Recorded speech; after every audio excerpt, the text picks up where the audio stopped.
आज मेरी प्रार्थना है कि डर का आत्मा आप और आपके परिवारों को छोड़ के सदा के लिए जाए। परमेश्वर ने मूसा को वचन दिया था, हारून और उसके बच्चे ही इस जगह पे आए, और कोई अगर आए तो वो मार डाला जाए। और इमेजिन करो, वो क्रिश्चियन व्यक्ति आता है और उसे डराने की कोशिश करता है कि आज रात वो तुझ पे अटैक करेंगे, आज वो हथियारों के साथ आ रहे हैं। भाई साहब, ये बात कंफर्म है, पक्की बात, मैं तुझे पक्की न्यूज दे रहा हूं, तुझे भागना पड़ेगा, नहीं तो तू आज रात तू मर जाएगा। मैं तुझको एक तरीका बताता हूं, जा और परमेश्वर के भवन के अंदर जाके छुप जा। वहां पर कोई अन्य जाति नहीं आ सकता, क्योंकि वो उसको पवित्र समझते हैं और वो किसी के धार्मिक स्थान में घुसने की गलती नहीं करेंगे और तू बच जाएगा। और वचन कहता है, नेहेमिया परमेश्वर के वचन को जानता था। वो जानता था कि ये व्यक्ति गलत कह रहा है। अगर ये परमेश्वर का भेजा हुआ होता तो मुझे परमेश्वर के वचन को तोड़ने के लिए कभी ना कहता। आपको कोई सलाह देता है, आपका भाई, आपकी बहन, आपकी मां, आपका बाप, आपकी पत्नी, आपका पति, आपके बच्चे, ये कह के कि हम तुझसे प्यार करते हैं, और वहां पर अगर वचन टूट रहा है, वो शैतान की चाल है।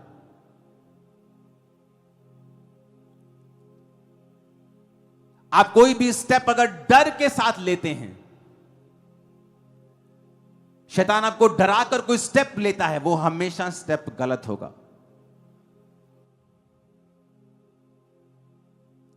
हमेशा वो गलत होगा, क्योंकि आपको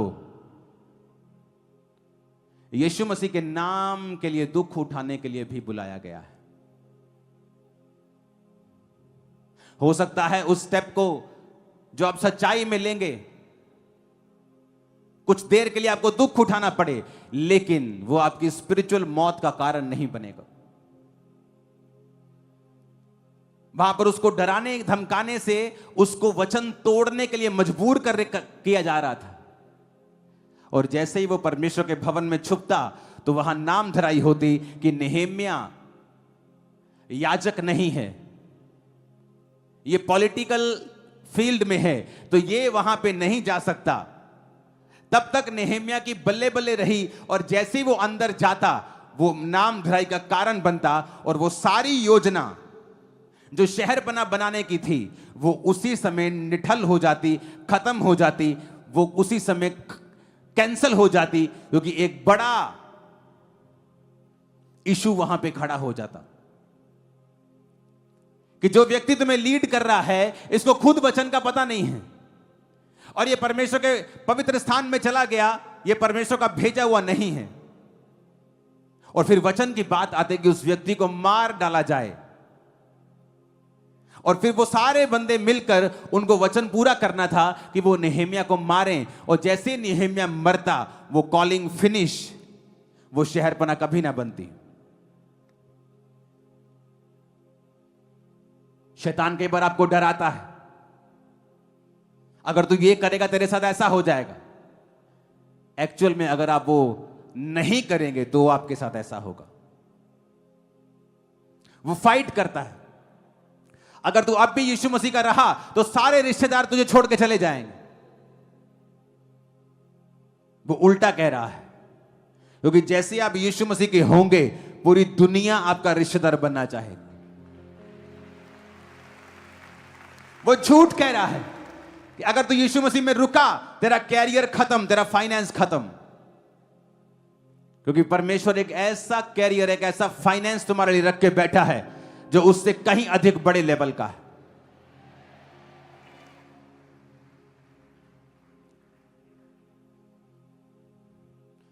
मॉडल टाउन में मैंने परमेश्वर को ग्रहण किया।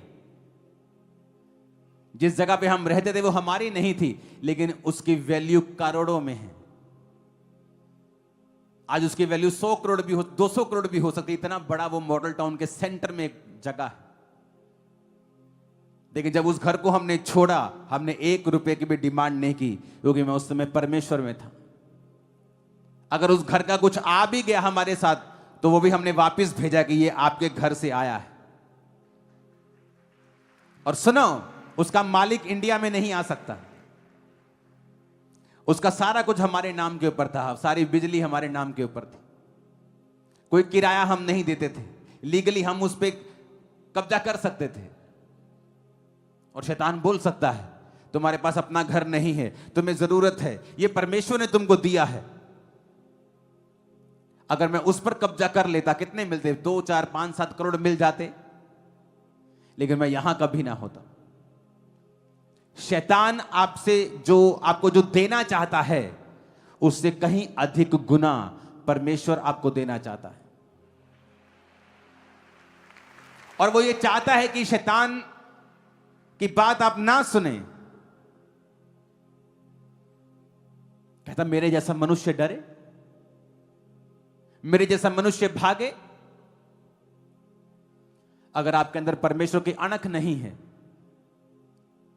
आप परमेश्वर के लिए अगर आप साहसी नहीं हैं, प्राउडी नहीं है खुदा के लिए, आप अपनी बुलाहट को पूरा नहीं कर पाएंगे। इसलिए परमेश्वर ने कहा उसने तुम्हें डर का आत्मा नहीं दिया, संयम का, प्रेम का, दलेरी का आत्मा उसने तुम्हें दिया है। पवित्र आत्मा जो तुम्हें दिया गया है, उसने अपने प्रेम को उसके जरिए तुम्हारे हृदय में डाला है। जब भी आप डरेंगे, आप नुकसान करेंगे। आप कोई भी स्टेप डर कर उठाएंगे, उसमें कभी आपका फायदा नहीं होगा। अगर आप अपनी कैपेसिटी को बढ़ते हुए देखना चाहते हैं, फियर से बाहर आ जाएं, डर से बाहर आ जाएं। इसलिए परमेश्वर ने कहा शैतान का सामना कर, वो तेरे सामने से भाग जाएगा। ऊंची आवाज में कहो आमीन।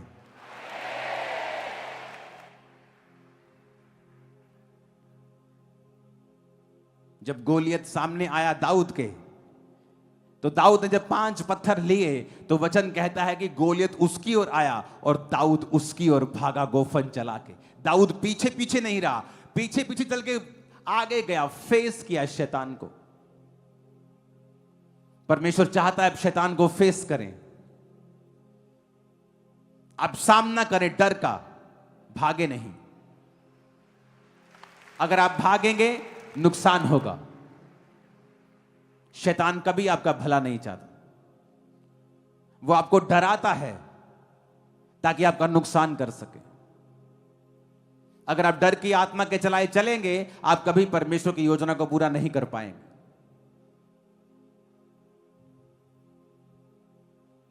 इसलिए परमेश्वर ने एक वचन कहा है, कहता बी केयरफुल फॉर नथिंग।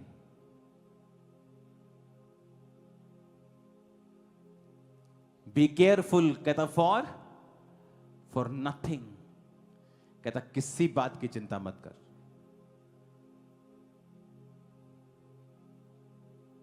किसी चीज के लिए केयरफुल नहीं, किसी चीज के लिए चिंता नहीं करनी। और वचन कहता है उसने ऐसा ही किया। उसने कहा जो लोग मुझे मारने के लिए आ रहे हैं देख लेंगे, कोई और हल निकाल लेंगे, परमेश्वर मुझे बचाएगा, लेकिन मैं ऐसा नहीं करूंगा जो वचन के खिलाफ है। आप चाहते हैं परमेश्वर आपकी लाइफ में काम करें, आपको डर की स्पिरिट से बाहर आना पड़ेगा। आपको डर की आत्मा को छोड़ना पड़ेगा। आपको दलेरी के वचन पहनकर, वो वस्त्र पहनकर आपको चलना पड़ेगा। नहीं तो शैतान उस डर का इस्तेमाल करेगा आपकी लाइफ में और आपको बंधुआ बना देगा। आप अपने आप को बंधा हुआ पाएंगे। आप नोटिस करेंगे आप बंधे हुए हैं, आप वो नहीं कर पा रहे हैं जो आप करना चाहते हैं, और परमेश्वर भी वो नहीं कर पाएगा जो वो करना चाहता है।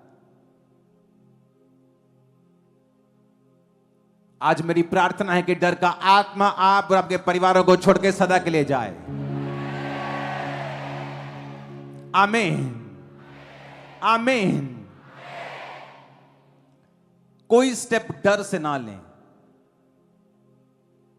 आपके सामने कोई मुसीबत है, प्रभु से मांगे, अगुवाई मांगे, फास्टिंग करें, प्रार्थना करें, प्रभु के सामने गिड़गिड़ाएं।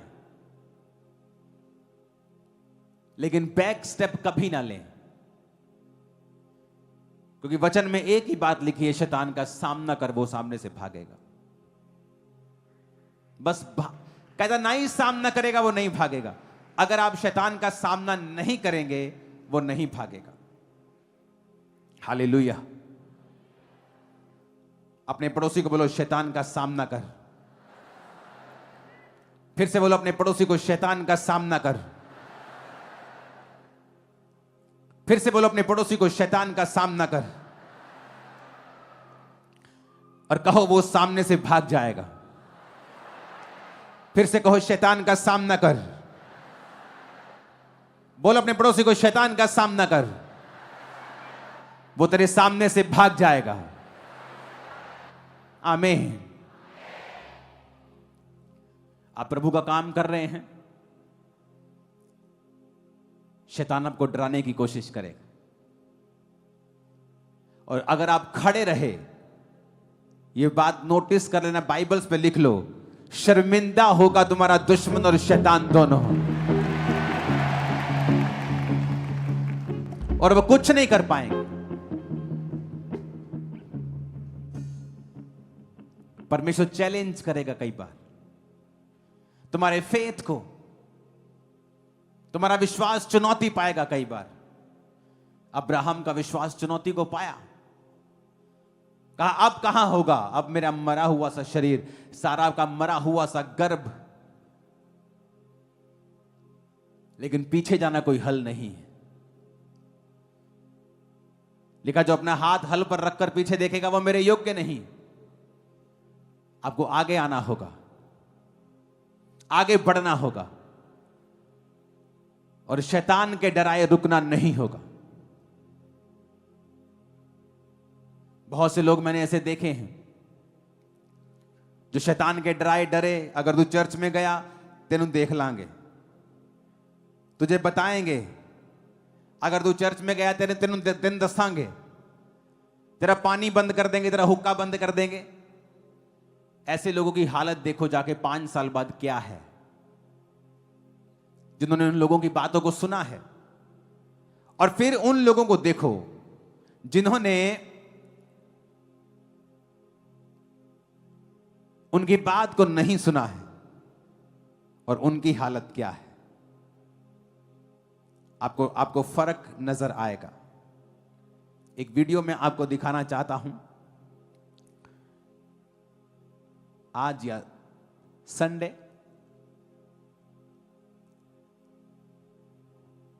अपने पड़ोसी को बोलो, फिर से बोलो मत डर। फिर से बोलो अपने पड़ोसी को, ध्यान से बोलो मत डर। आमीन। हर तरह का डर, धमकियां, नुकसान का डर। यीशु मसीह ने कहा मेरा राज्य उस व्यापारी के समान है, जैसे जब वो राज्य मिला, मोती मिला, उसने सब कुछ बेचकर मोती मोल लिया। लोगों के हिसाब से पागल लगा वो, ये घर बेच दिया, खेत बेच दिया, रहेगा कहां। पर उसे मालूम था ये मोती जब मैं ले लूंगा, इससे जो मैंने घर बेचा ऐसे 100 घर आ जाएंगे, जो ऐसा खेत बेचा ऐसे 100 खेत आ जाएंगे। दुनिया का एक भी विश्वासी दिखाओ जो परमेश्वर में चला हो और दुनिया ने उसे छोड़ने की धमकी दी हो, और उसने नहीं छोड़ा परमेश्वर को, और आज वो अकेला हो। एक भी दिखाओ, नहीं दिखा पाओगे आप। परमेश्वर ने उसकी लाइफ में लोग भेजे हैं, अपनी संगति भेजी, बरकत भेजी। अपने पड़ोसी को बोलो मत डर। इब्रानिया 12 उसकी 1 आयत में लिखा है कि जिस दौड़ में तुझे दौड़ना है, इस कारण जब गवाहों का ऐसा बड़ा बादल हमको घेरे हुए है, तो आओ हर एक रोकने वाली वस्तु और उलझाने वाले पाप को दूर करके जिसमें हमें दौड़ना है, उस दौड़ को धीरज से दौड़े। क्रिश्चियनिटी में अगर आपको अपनी कैपेसिटी को बड़ा करना है तो आपको दौड़ना भी पड़ेगा और धीरज भी रखना पड़ेगा।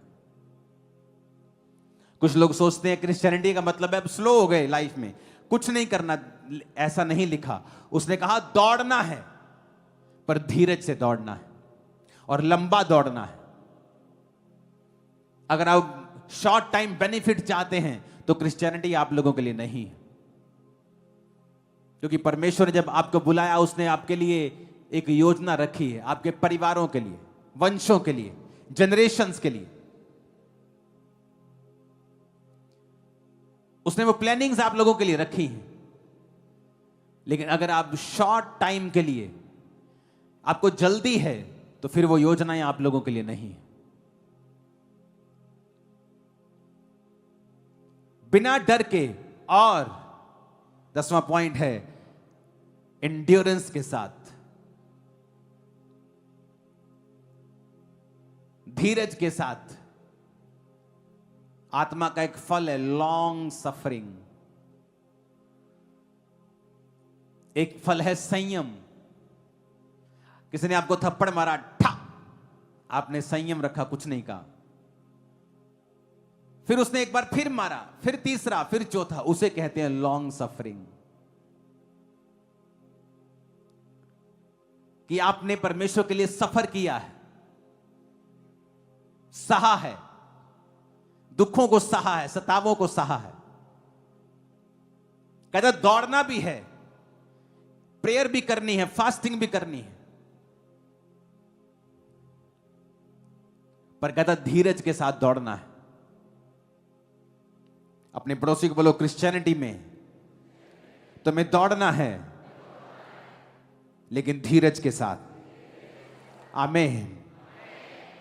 क्योंकि परमेश्वर एक गहरी, एक साफ सुथरी और एक अच्छी सहभागिता चाहता है आप लोगों के साथ, और वो चाहता है कि आप उसके साथ सहभागिता रखें और रोज उसके संग चलें। आप रोज कैसे चल पाएंगे? क्योंकि रोज मौसम एक सा नहीं होगा। किसी दिन सुख आएगा, किसी दिन दुख होगा, किसी दिन मौसम अच्छा होगा, किसी दिन चंगा होगा, किसी दिन बीमारी होगी, किसी दिन मन की मर्जी पूरी होगी, किसी दिन मन की मर्जी पूरी नहीं होगी। पर अगर तुम धीरज के साथ दौड़ोगे और परमेश्वर के साथ सहभागिता रखोगे, तुम फिर दौड़ते रहोगे। मैंने सेवकाई में बहुत से लोगों को देखा है, वो दौड़े पर धीरज से नहीं। यूथ को देखा है, सेवकाई शुरू की, खत्म, कुछ सालों में फिनिश। फेसबुक पे कोई सेवकाई शुरू की, कुछ सालों में फिनिश। कोई दर्शन शुरू किया, कुछ सालों में फिनिश। क्योंकि शुरू करना आसान है, खत्म करना नहीं। इंड्योरेंस चाहिए आपको, धीरज चाहिए उस दौड़ में दौड़ते रहने के लिए।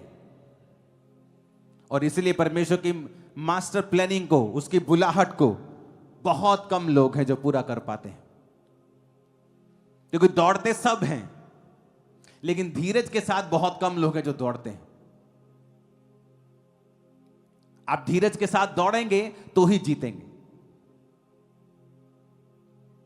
आपको जल्दी है, वो मुझे हीलिंग चाहिए, ये वाला काम प्रभु क्यों नहीं कर रहा, निराश हो गए, आप चर्च नहीं आए, आप धीरज के साथ नहीं दौड़ रहे हैं।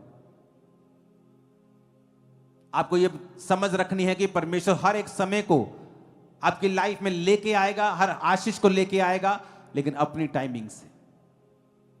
उस टाइमिंग का इंतजार करना और धीरज से दौड़ना और पाप से दूर रहना आपकी कैपेसिटी को बढ़ाएगा। Congratulation church. आमीन, आमीन। अपने पड़ोसी को बोलो धीरज से दौड़। उलझाने वाले पाप, रोकने वाली वस्तु को साइड पे करके धीरज से दौड़। आमीन। अपने पड़ोसी को बोलो डर से दूर रहे, मत डर, क्योंकि परमेश्वर तेरे साथ है।